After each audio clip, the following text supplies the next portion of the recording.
말씀하는 은사를 공부를 할 겁니다. 성령의 은사가 9가지를 우리가 보고 있는데 이 성령의 은사는 늘 성령이 나타나시는 것은 하시는 일이 모든 것이 유익을 위한 것이라는 것을 자꾸 강조를 합니다.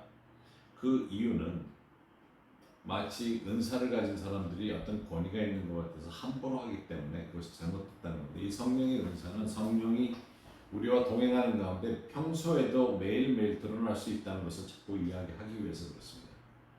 성령님은 말씀을 하시는데 오늘은 말씀을 하시는 것을 보려고 합니다.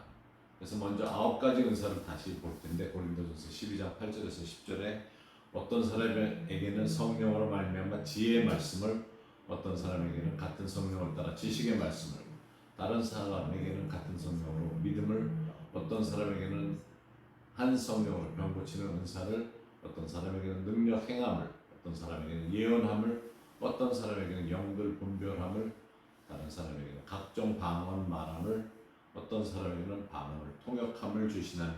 그래서 9가지 은사인데 지난주에 저희가 지혜의 말씀의 은사, 지식의 말씀의 은사, 그리고 예언의 은사를 함께 보았습니다. 오늘은 성령께서 이제 하시는, 지난주에 우리가 본 것이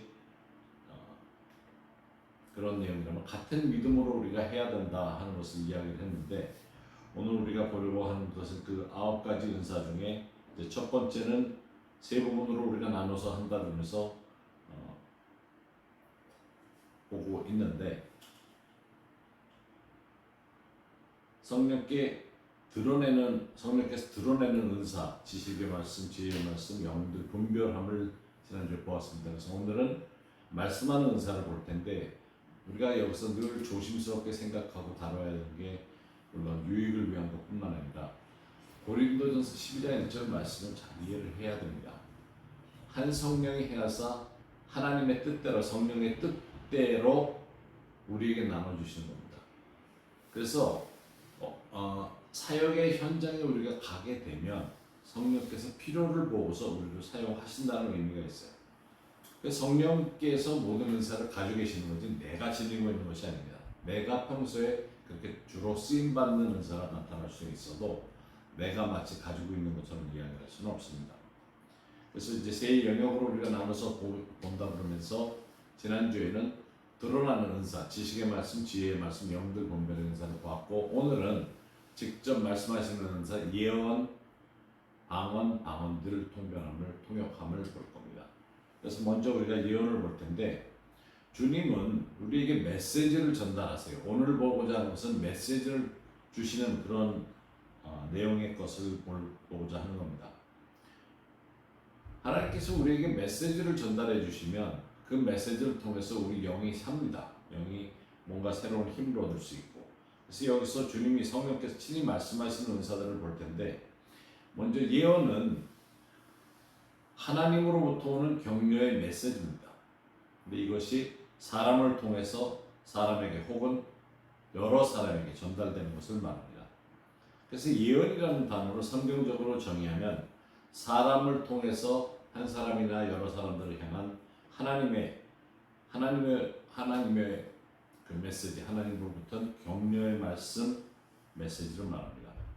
그래서 꼭 기억해야 될 것은 이 모든 은사는 사람들을 향한 하나님의 사역이라는 겁니다. 우리가 통로이지 마치 내가 권위를 가지고 하는 그런 생각은 좀 버려야 됩니다. 잘못된 것은 성경적인 내용도 우리가 볼 텐데 좀 더 정의를 해나갈 텐데 예언하고 조언하고는 다릅니다. 하나님의 메시지를 그냥 전달하는 것은 예언이 될 수 있지만 조언, 내 의지를 가지고 내가 더 한 가지 더 추가를 하게 되면 그거는 하나님의 메시지가 아닌 잘못하면 사견이 들어갈 수 있고 실수를 할 수 있다는 겁니다. 그래서 이 부분에서는 굉장히 조심해야 되고 또 예레미야도 그런 말을 많이 썼지만 우리가 하나님이 주시지도 않은 메시지를 이야기할 수 있어요. 그 이야기는 자꾸 하다 보면 영적으로 예민해져서 마치 내가 그 사람을 보는데 성령이 주신 것으로 그 사람 표면에 드러나는 것을 보면서 주님이 주신 메시지인 것처럼 착각하고 하나님이 주시지도 않은 메시지를 전달할 수 있다는 겁니다. 그건 위험한 발상이죠. 조심스러운 거죠. 영적으로 예민한 사람들이 배워야 하는 영역이 바로 성경적인 예언입니다. 이게 세상의 예언하고 차이가 있기 때문에 조심스럽고 또 성경적인 예언이라는 말을 자꾸 쓰려고 하는데,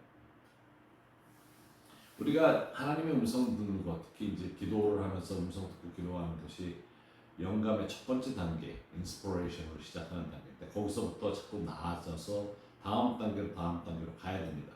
인도받을 수 있어야 되는데, 그러기 위해서는 믿음의 분량이 점점 더 커가야 하는 겁니다. 만약 그렇지 못하다면 내가 성숙하지 못한 데서 하나님의 인도하심이라고 착각하면서 할 수 있어요. 사실 하나님의 인도하심이라 그러고 사업하는 분들이나 하나님의 인도하심이라 그러고 다른 사람들에게 말씀을 전한다든가 하나님의 인도하심이라 그러고 나 오늘부터 선교사다 그러고 그러는 사람들도 있었어요. 근데 중요한 거는 그분들이 하나님이 내게 말씀하셨기 때문에 합니다 하고 하는 사업이 아니면 어떤 일이 잘못될 때, 만약 하나님이 말씀해 주신 사업이라면 잘못될 때 기도를 해 주십시오 그러고 요청할 때 사실 기도할 수가 없어요. 그 이유가 뭔가하면 하나님이 말씀하셔서 하나님이 시작하게 하신 거라면 그것이 사업이든 사역이든 잘 안 된다 그럴 때 분명히 본인은 하나님이 알려주신 사역이라고 시작했다면 어떤 때는 벽에 부딪힌다든가 사업이 망하는 것도 하나님의 뜻일 수 있어요. 왜냐하면 본인이 하나님으로부터 들은 것에 대한 책임이 있다는 거죠. 매번 계속적으로 깨달아가면서 배워가면서 가야 되는 겁니다. 이것은 사실 힘든 상황에서 내가 잘못 들었습니다 하고 회개해야 될 수도 있어요. 그거는 사역 속에서도 마찬가지예요.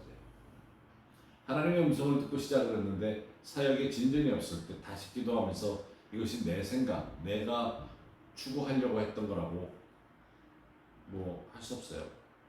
자기 자신을 겸손하게 내려놓고 이야기할 수 있어야 하는 겁니다. 그렇지 않았을 경우에 너무도 많은 사람들이 피해를 본 거죠. 성경적인 올바른 예언은 받는 사람에게 용기를 부어주게 되어 있습니다. 그건 어떻게 됩니다. 말을 곁에서 듣는 사람들도 소망과 용기를 갖게 돼요. 그러나 세상의 예언은 가진 용기와 소망도 뺏어갑니다. 가뜩이나 실망하고 있어서 또 힘이 들어서 손금 보고 사주팔자 보러 간 사람들이 기껏 좋은 얘기 해주는 척 하다가 당신은 팔자가 사납다는 둥 그러면서 결국은 별로 좋지 않은 걸로 끝내서 돈을 더 내면 더 봐줄 수 있다 그러면서 엉뚱한 장사를 하는 걸 볼 수가 있죠. 그런 거를 고민하고 이야기하는 사람들이 많아요. 그리스의 보혈이 팔자를 고쳐줍니다. 그래서 사주팔자와 우리는 상관이 없어요. 성경적인 예언은 축복에 축복을 더해주는 것을 하는 겁니다. 용기를 얻게끔 해줘요. 고린도전서 14장 31절에 너희는 다 모든 사람으로 배우게 하고 모든 사람으로 권면을 받게 하기 위하여 하나씩 예언할 수 있느니라 하면서 모든 사람은 하면서 나도 포함된 모든 크리스천들은 예언을 할 수 있는 사람이라는 겁니다. 쉽게 말하면 우리가 다른 사람을 위해서 기도해 줄 수 있다면 예언도 해줄 수 있다는 겁니다. 그런데 이건 배워야 한다는 것을 적어놓고 있기 때문에 배울 필요도 있는 겁니다. 사실 제가 처음 이 성경적인 예언을 하는 분들을 보면서 좀 부러웠어요. 어떻게 저렇게 하지? 저렇게 그냥 좋은 말을 잘하지? 그래서 그분들하고 사역을 하면서 통역을 많이 해줬기 때문에 같이 식사할 때라든가 꼭 여쭤본 게 있어요. 어떻게 하면 당신처럼 이렇게 예언할 수 있고 기름 부으심을 할 수 있냐? 근데 이분들이 다 답을 그냥 갑자기 시작이 됐대요. 아니 그런 거 말고 좀 단계가 있지 않느냐. 어느 순간에 어떻게 가다가 갑자기 못했더라도 단계까지는 가야 되는 거 아니야? 그때 잘 모르겠다고 그랬어요, 다들. 근데 그분들한테 공통점이 있었어요. 그 공통점은 이분들은 늘 묵상하고 가르치고 주님과 대화를 하려고 하고 또 홀로 있을 때 방언을 하는 분들이었어요. 그래서 평소에도 주님과의 만남을 가지는 분들이었고 그렇게 사역을 하던 중에 갑자기 보이고 들리고 성경적인 예언을 하게 되었다는 거죠. 그래서 우리도 기본적인 말씀에 대한 갈급함을 가지고 믿고 듣고 생활하는 중에 이런 기름 부음을 가진 사람들과 같이 하다 보면 나도 그런 상태로 들어갈 수 있다는 것을 알아야 됩니다. 여기 보면 배우게 된다고 하는 말이 있어서요. 그래서 우리도 그런 성경적인 예언을 할 수 있습니다. 성경적인 예언을 잘 표현하고 있는 말씀이 고린도전서 14장 3절입니다. 그러나 예언하는 자는 사람에게 말하여 덕을 세우며 덕을 세운다는 것은 건축하기 위해 돌 위에 돌을 쌓는다는 의미고 또 권면하며 다른 사람을 높여주는 말을 하고 이 위로란 단어는 가족 가운데 그 사랑하는 사람이 죽었을 때 위로하는 그런 위로를 말하는 겁니다. 그래서 성경적인 예언은 덕을 세우고 권면하고 위로하는 겁니다. 여기에 부정적인 것이 하나도 없어요. 늘 격려해주고 좋은 말 해주는 것을 하는 거죠. 근데 우리는 사실 자라면서 좋은 말을 많이 듣고 자라기보다는 부정적인 얘기, 뭐가 안 된다는 얘기, 너는 왜 그 모양이냐고 상대방을 깎아내리려고 하는 그런 마음에서부터 살아왔기 때문에 좋은 말만 해준다는 것이 사실 그렇게 쉽지가 않아요. 그래서 그것을 잘 알 수 있는 내가 과연 이렇게 격려의 말을 잘해주고 좋은 말만 해주는 사람인가 물어보려고 그러면 그걸 알고 싶으면 아내나 남편이나 아니면 자녀들한테 네가 생각하기에 내가 격려 잘하는 사람 같으냐 하고 물어볼 필요가 있어요. 그렇게 질문을 하면 특히 어린아이들 같은 경우는 답을 잘해줄 겁니다. 정확하게. 고린도전서 14장 1절의 시작을 1절에서 5절 말씀을 보면 우리가 지금 3절 말씀만 가지고 이야기를 했는데 1절에서 5절 말씀을 우리 함께 볼 필요가 있어서 봅니다. 사랑을 추구하며 신령한 것들을 사모하되 특별히 예언을 하려고 하라. 방언을 말하는 자는 사람에게 하지 아니하고 하나님께 하나니 이는 알아듣는 자가 없고 통역이 있어야만 알아듣고 영어로 비밀을 말합니다. 그러나 예언하는 자는 사람에게 말하여 덕을 세우며 권면하며 위로하는 것이요 방언을 말하는 자는 자기의 덕을 세우고 예언하는 자는 교회의 덕을 세우나니 난 너희가 다 방언을 말하기를 원하나 특별히 예언하기를 원하노라. 만일 방언을 말하는 자가 통역하여 교회의 덕을 세우지 않으면 예언하는 자만 못하니라. 자, 방언은 홀로 받아서 계속적으로 혼자도 할 수 있는 것이 방언입니다. 그래서 여기서 성경적인 예언을 추구하라고 하는데 고린도전서 14장 1절에서 5절에 보면 방언과 예언과 통역에 대한 것을 함께 이야기를 합니다. 우리가 그 내용을 다 볼 건데 근데 고린도전서 14장은 이렇게 예언장이고 방언을 이야기하고 통역을 얘기를 하는데 13장은 우리가 잘 아는 사랑장입니다. 그리고 12장이 우리가 시작했던 대로 9가지 은사가 나오면서 거기는 은사장이라고 일반적으로 얘기를 합니다. 근데 그것을 쉽게 설명을 한다면 햄버거를 상상해 보시면 돼요. 14장이 빵, 13장이 가운데 고기, 12장이 밑에 빵이라고 생각하면 햄버거를 먹을 때 빵이 있어서 손으로 쥐고 먹을 수 있는데 만약에 사랑이 없으면 은사는 햄버거에 고기 없는 그런 빵만 있는 거니까 그게 무슨 햄버거겠어요. 우리말로 하면 안고 없는 찐빵이라고 그럴 정도로. 그래서 예언은 하나님의 성품을 그대로 드러내는 일을 합니다. 그런데 무섭게 호통친다든가 하는 것은 예언이 아닙니다. 부정적인 게 없기 때문에. 예언은 사람을 통해서 사람에게 혹은 사람들에게 주는 하나님으로부터 오는 격려의 메시지인 것을 꼭 기억해야 됩니다. 그래서 예언은 첫 번째 믿음으로 해야 합니다. 믿음으로 한다는 것은 우리에게 주신 은혜대로 받은 은사가 각각 다르니 혹 예언이면 믿음의 분수대로. 자, 예언은 믿음이 작을 때도 할 수 있어요. 분수를 생각을 하면 어떤 면에서 내 상태를 볼 수 있는 걸 말하는데 각각 차이가 있다는 거죠. 은사를 사용할 수 있는 믿음은 믿음의 차이가 있어서 그 차이에 따라서 은사가 더 크게 드러나든지 사용이 될 수 있다는 겁니다. 그래서 사실 우리가 처음 시작할 때 예언적인 사역을 하게 되면 하나님이 말씀하십니다 이렇게 하기보다는 제 생각에는 주님이 이렇게 주신 것 같습니다 그러고 시작을 해도 돼요. 왜냐면 틀릴 수 있으니까. 틀렸을 때 실수할 수 있다는 것에 대한 전제를 놓기 때문에 괜찮습니다. 근데 하나님이 이렇게 말씀하셨습니다 그런데 틀렸으면 그건 어떻게 하기가 힘들죠. 두 번째 예언은 제대로 하는지 판단을 받습니다. 고린도전서 14장 29절에 예언하는 자는 둘이나 셋이나 말하고 다른 이들은 분별할 것이요. 다른 사람들은 판단을 할 수 있어요. 판단하는 방법은 고린도전서 14장 3절 바로 위에 거 읽었던 것처럼 이 내용이 메시지가 예언이라는 하면서 메시지를 선포하는데 그것이 덕이 되는지 권면이 되는지 위로가 되는지를 확인해 봐야 됩니다. 그 다음에 예언은 셋째 배우는 거라고 했습니다. 앞서서 보았지만 너희는 다 모든 사람으로 배우게 하라는 겁니다. 그래서 그것이 하나하나씩 차례차례 예언하는 것을 배워나가야 하는 겁니다.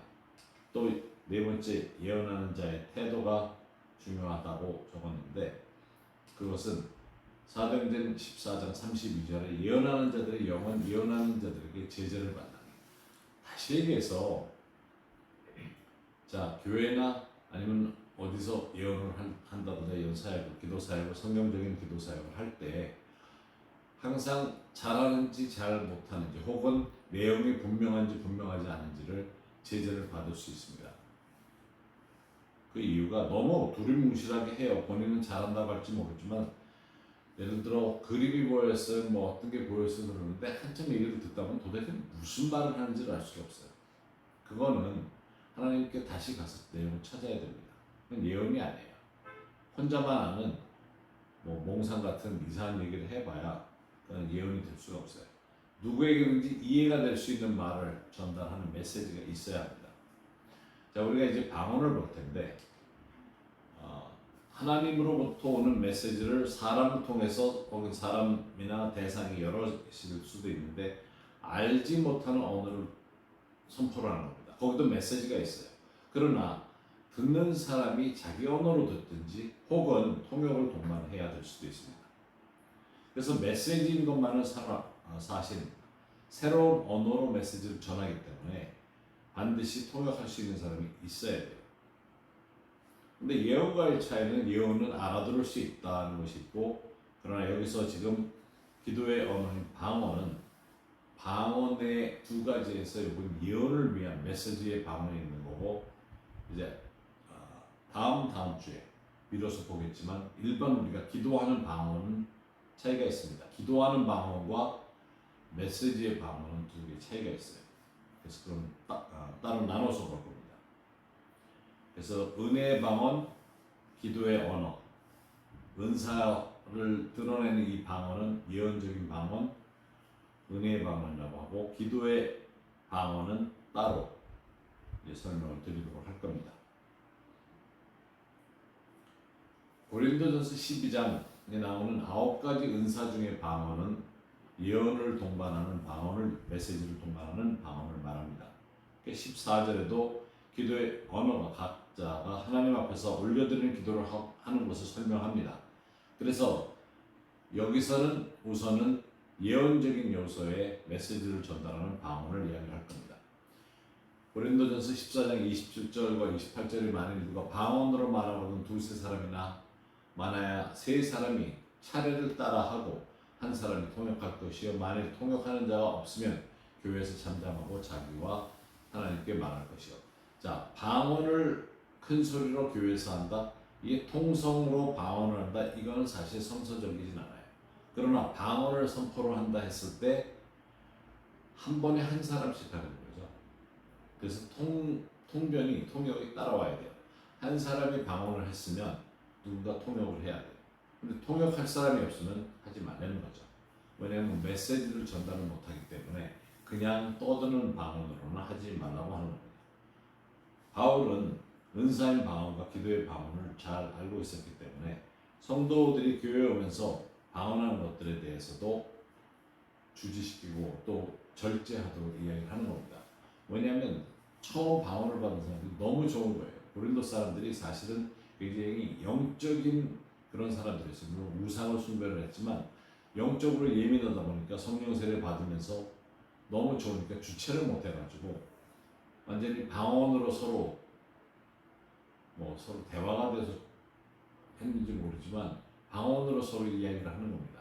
아침에 일어나서 방언으로 서로 대화를 하고 교회에서 만나자마자 방언으로 하고 서로 알아들을 수 없는데도 같이 방언으로 얘기를 하고 축복을 한다고 떠들고 있는데 그런 것이 아니라 예배 때 조용히 하라 하면서 그 질서를 이야기를 해주고 있습니다. 교회가 이제 부흥해서 숫자가 많아지니까 여러 종류의 사람이 오다 보니까 방언으로 크게 소리 내서 하다 보니까 또 경쟁이 붙어가지고 질투해서 더 크게 하는 사람도 있고 하여튼 여러 가지 골치 아픈 것들이 많았나 본데 그래서 온 교회가 같이 방언할 때를 이야기를 하는 건데 23절에서 25절을 보면 그러므로 온 교회가 함께 모여 다 방언으로 말하면 알아듣지 못하는 자들이나 믿지 아니하는 자들이 들어와서 너희를 미쳤다 하지 아니하겠느냐. 그래서 사실 통성으로 기도할 때 기도 내용이 없어서 방언으로 한다? 그거는 뭔가 좀 잘못된 것 같아요. 너희를 미쳤다 하지 아니하겠느냐. 다 예언을 하면 믿지 아니하는 자들이나 알지 못하는 자들이 들어와서 모든 사람들에게 책망을 들으며 모든 사람에게 판단을 받고 그 마음에 숨은 일들이 드러나게 되므로 엎드려 하나님께 경배하며 하나님이 참으로 너희 가운데 계시다 전파하리라. 그래서 서로 예배 중에 막 방언으로 떠드는 것은 믿지 않는 사람들이 교회 들어와 보니까 서로 막 이상한 소리 하고 그러니까 하나님께 영광이 되지 않는다는 거죠. 그래서 예언의 말이 선포가 되면 그 사람들이 거기에 메시지를 듣게 되기 때문에 그렇게 해야 된다는 걸 이야기하고 있습니다. 그런데 방언이 처음 선포됐을 때 사도행전 2장 11절을 보면 그레데인과 아라비아인들이라 우리가 다 우리의 각 언어로 하나님의 큰 일을 말함을 듣는다. 이 말씀을 통해서 알 수 있는 것은 사도행전 2장에 제자들이 방언할 때 실제로 들을 수 있는 아라비아인들의 말과 그레데인들의 말을 했다는 거죠. 근데 그것도 중요하지만 여기서 중요한 것은 여기에 일제에 나와서 떠들고 있는 것처럼 들렸지만 각 언어로 들으면서 중요한 것은 하나님의 큰 일을 말하는 걸 듣게 된 거죠. 이것이 중요합니다. 그래서 결국은 그들로 하여금 예수님을 영접하게끔 만드는 일을 하죠. 또 방언과 통역은 함께 은사로 쓰이는데 그럴 때는 성령께서 역사하셔서 누군가 통역을 하면 거기에 메시지가 있는 거죠. 근데 이 메시지에 대한 것, 특히 방언을 통역한다 할 때 통역은 메시지를 통역하고 그 느낌을 통역하는 거지 말 하나하나 그대로 통역하는 그런 것은 아닙니다. 그렇다고 해서 여기 성경에 그레데인이나 아라비아인들 다 들었다고 해서 그레데인이나 아라비아인 중국말이 다 방언으로 성경에 있는 방언을 얘기하는 건 아닙니다. 그는 하나의 언어이죠. 그리고 방언의 통역에 대한 것을 이제 볼 텐데 방언의 통역은 방언을 메시지의 의도나 생각을 이해하고 그대로 표현해 주는 걸 말합니다. 그래서 방언 통역의 정의는 방언 메시지의 그 메시지 자체의 의도를 혹은 메시지를 이해하는 것을 전달하는 겁니다. 그래서 앞서도 말했지만 방언을 메시지로 전하게 되면 그 메시지가 이해되는 사람이 어떤 의도로 말하는지를 선포를 해주는 것이 꼭 단어 하나하나를 번역하는 건 아닙니다. 고린도전서 14장 5절에 보면 나는 너희가 다 방언 말하기를 원하나 특별히 예언하기를 원하노라. 아니 방언을 말하는 자가 통역하여 교회에 덕을 세우지 아니하면 예언하는 자만 못하니라. 바울이 사실 저자라고 하지만 방언을 다 말하기를 원한다는 건 성령께서 원하시는 거예요. 누구나 방언을 할 수 있다, 예언을 할 수 있다 하는 것을 강조를 하고 있죠. 성령의 일을 또 막지 말라고 합니다. 그래서 우리가 이 사역을 하면서 교회 안에 사실 방언의 문제 때문에 그것을 가지고 은사를 막는 일이 없어야 됩니다. 바울이 명확하게 하는 것 중에 하나가 통역의 메시지로 전해져야 혼돈이 없다는 말을 하고 있는 겁니다. 사역이 이루어지고 메시지가 전달이 되면 그걸 통해서 격려가 되고 몸이 세워지는 것을 볼 수 있습니다. 사실 예언 사역, 하나님이 주신 메시지를 통해서 주님께 오는 기회가 많습니다.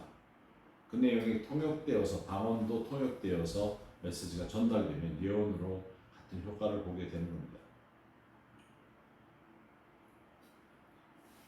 많은 사람들이 하나님의 음성 듣는 것을 힘들다 그러는데 사실 그게 힘든 거라기보다는 그거는 쉬운 거고 전달하는 것이 더 힘들 수 있어요. 그래서 하나님 음성은 내 양은 내 음성을 듣는다고 했으니까 듣는 자체는 어렵지가 않아요. 들을 수 있어요. 그러나 그것을 잘 위로의 말씀으로 격려의 말씀으로 전달한다는 것이 더 조심스럽고 힘든 것일 수 있다는 겁니다. 마음에 상처를 주지 않으면서 성령의 열매를 가지고 성령의 은사를 전달한다는 것이 더 쉽지 않은 거라는 거죠.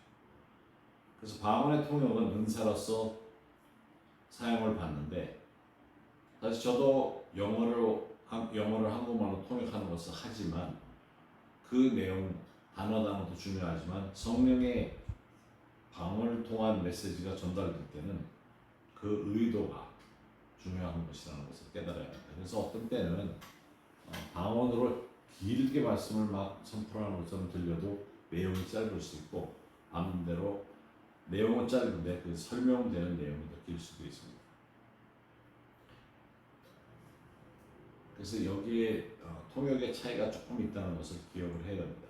성령의 은사 중에 예언은 통역이 필요 없죠. 우리가 평소에 말하는 단어를 쓰고 하기 때문에. 근데 방언을 위해서 쓰임을 받아야 되는데 그래서 이 은사 사역은 팀워크로 사역이 되어져야 되는 것이 맞습니다. 그리스도의 몸 안에서 자유스럽게 나타나려면 방언하는 사람이 있으면 또 같이 사역하는 사람 중에 통역하는 사람들이 나타나는 겁니다. 그래서 많은 사람들이 통역을 하고 싶어 해요. 그래서 이게 들렸으면 좋겠다 그래요. 그 이유가 본인은 방언으로 기도를 하는데 기도를 통해서 좀 더 많은 걸 듣고 싶다는 이야기를 많이 합니다. 그래서 그거는 내가 홀로 주님 앞에 앉아서 말씀을 듣고 훈련하는 방법과 똑같이 할 수 있습니다. 이를 통해서 우리는 다른 것보다도 하나님의 문화권을 배워가야 돼요. 그래야 방언에 대한 것도 이해를 할 수 있어요. 제가 늘 그렇게 이야기하는데 언어는 문화의 한 부분이지 문화가 언어의 한 부분이 아닌 거예요. 하나님 나라의 문화를 자꾸 배워가려고 하다 보면 언어에 대한 것을 습득을 더 하게 되는 겁니다. 그래서 영어로도 Do you know this? 그러면 Yes, I do. 뭐 No, I don't. 그거는 문법이고 근데 미국 애들이나 영어권에 있는 애들에게 Do you know this? 모르면 그냥 어깨만 그러고 말아요. 답을 안 해. 여기 우리 배운 것들 중에 우리 아이들도 미국에 와서 한국 와서 제일 재밌게 생각하는 것 중에 하나 How are you? 그러면 온 국민이 한국의 국민이 Fine, thank you, and you? 하는 말을 하는데 지난번에 영어학교에서도 북한 어린이들 영어 교육한다고 유치원 선생님이 How are you? 그러니까 전부 다들 일제히 똑같이 Fine, thank you, and you? 그러더라고요. 근데 사실 실제 생활 속에서 답은 How are you? 그러면 보통은 good, bad, I don't know, 뭐 That's okay, I'm okay. 그럼 별로 이렇게 문법에 관계없이 답하는 경우가 많아요. 생활이 돼 있으면 문화 속에 들어가 있기 때문에. 그래서 그것을 우리가 알아야 성령의 인도하심 속에서 메시지가 하늘로부터 오는 것인데 하늘의 문법을 아는 것보다는 문화를 알아야 된다는 것을 말씀드립니다. 그래서 사랑으로 우리에게 속삭이는 주님의 메시지가 있다는 것을 깨달아야 합니다. 또 방언을 통해서 메시지가 주어지면 다른 메시지가 언어를 통해서 이렇게 드러나는데 어떤 때는 통역이 없을 수 있어요. 왜냐하면 그 자리에 들어야 되는 사람이 자기 언어로 들어야 될 때가 있어요. 오래된 일이지만 우리 사역을 하시는 자매님 한 분을 아는 분이 있었는데 예배 중에 갑자기 찬양 중에 조용해지는 가운데 하나님의 말씀을 주셨는데 메시지가 자기가 큰 소리로 외쳤다고요. 상당히 긴 메시지로 외쳤는데 그러고 기다렸는데 아무도 통변을 안 해서 그냥 예배를 그냥 찬양으로 계속 이어지고는 예배가 끝났는데 한 분이 예배 후에 2층에서부터 막 달려 내려오면서 찾아와가지고 당신이 혹시 아까 그 히브리 말로 선포한 사람이냐고 물어보더래요. 그래서 사실 내가 무슨 말을 했는지 모르지만 내가 말한 게 히브리 말이었냐 유대인어였냐 그랬더니 맞다 그래서 그분이 눈물이 글썽하면서 당신은 어디서 히브리 말을 배웠냐 이렇게 잘하냐 처음에는 다가왔을 때 히브리 말로 물어보더래요. 이분이 히브리어를 하는 줄 알고 근데 아니라 나 히브리 말 못한다.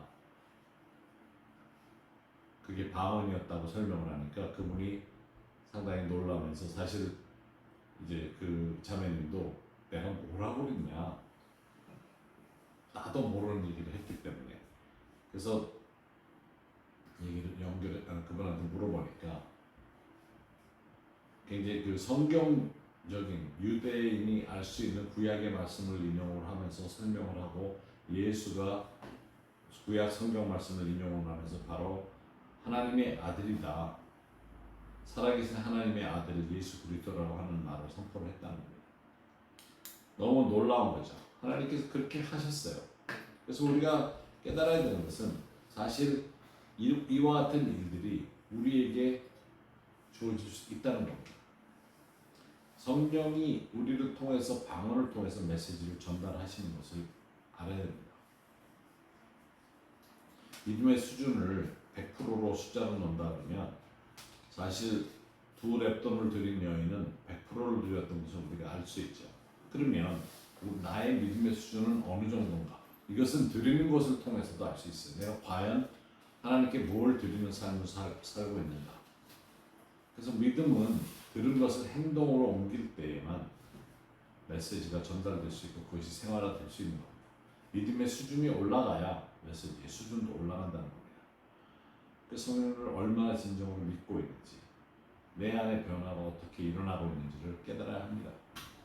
이전에 우리 자매님 한 분이 중국집에 가서 홀로 점심을 먹고 나오는데 늘 방언을 하고 있었는데 점심을 먹고 돈을 내려고 이렇게 하는 순간에 자기 입에서 나도 자기도 모르게 방언을 하는 거예요. 그랬더니 이분이 앉아서 돈을 받으려고 이러다 벌떡 일어나더니 쳐다보면서 당신 그 말 어디서 배웠냐고 물어보더래요. 그래서 사실 나 배운 게 아니라고 나 크리스찬인데 지금 갑자기 내 입에서 방언이 튀어나왔다 그랬더니 그분이 굉장히 놀라면서 한국에는 우리 동네에서 온 사람이 6가정밖에 없어서 사투리를 다른 사람이 중국 사람들 가운데서도 하는 사람이 없다. 그래서 몇 사람이 안 되는데 당신이 지금 진짜 억양도 그렇게 심하게 우리 고향 말을 했다고. 그래서 이분이 그러면 죄송한데 그 메시지가 뭐라고 말했냐 그랬더니 하는 얘기가 하나님은 살아계신 분이시고 그의 아들 예수가 당신을 위해서 십자가에 못 박혀 죽었습니다. 이제 예수님을 영접하고 구원받으십시오 하는 얘기를 했다는 거예요. 그러니까 메시지는 너무도 명확한 거죠. 그러니까 이분이 중국에서 와서 한국에서 고생하면서 몇 가정이 와가지고 살고 있는데 하나님이 그런 메시지를 전달하니까 얼마나 마음이 감동이 되겠어요. 고린도전서 14장 18절에 19절에 내가 너희 모든 사람보다 방언을 더 말함으로 하나님께 감사하노라. 그러나 교회에서 내가 남을 가르치기 위해 깨달은 마음으로 5마디 말하는 것이 1만마디 방언으로 말하는 것보다 나으니라. 근데 이 말씀은 바울이 방언을 많이 하는 사람으로서 이 말을 하는 얘기는 사실 5마디 깨닫게 하는 말을 하기 위해서 방언을 1만 마디 하고서 했을 거예요. 근데 교회에서는 방언할 줄 모르는 사람이 이거 가지고 방언이 별로 유익하지 않다고 그러는데 성령의 것을 유익하지 않다고 얘기할 수는 없습니다. 그래서 우리가 이 신령한 것들을 반드시 깨달아야 되고 사역 속에서 추구해야 되는 것들입니다. 9가지 은사가 나를 통해서 다 드러날 수 있어야 합니다. 믿음의 순도가 마치 순금이 100%인 것처럼 나도 생활 속에서 그렇게 순도가 더 믿음의 순도가 올라가면 올라갈수록 은사는 아름답게 믿음과 함께 드러날 수 있는 겁니다. 예언도 드러날 수 있고 방언도 드러날 수 있죠. 만약 누구든지 자기를 선지자나 혹은 신령한 자로 생각하거든 내가 너에게 현재한 이 글을 주의해 영원한 명령인 줄 알라. 만약 누구든지 알지 못하면 그는 알지 못한 자니라. 그런즉 내 형제들이 예언하기를 사모하며 방언하기를 금하지 말라. 모든 것을 품위 있게 하고 질서 있게 하라 하는 말씀으로 말씀을 함께 마치도록 하겠습니다. 오늘 성령의 은사 중에 예언, 방언의 통역을 봤습니다. 믿음의 분수대로, 믿음의 분량대로 한다는 것을 기억하시기 바랍니다.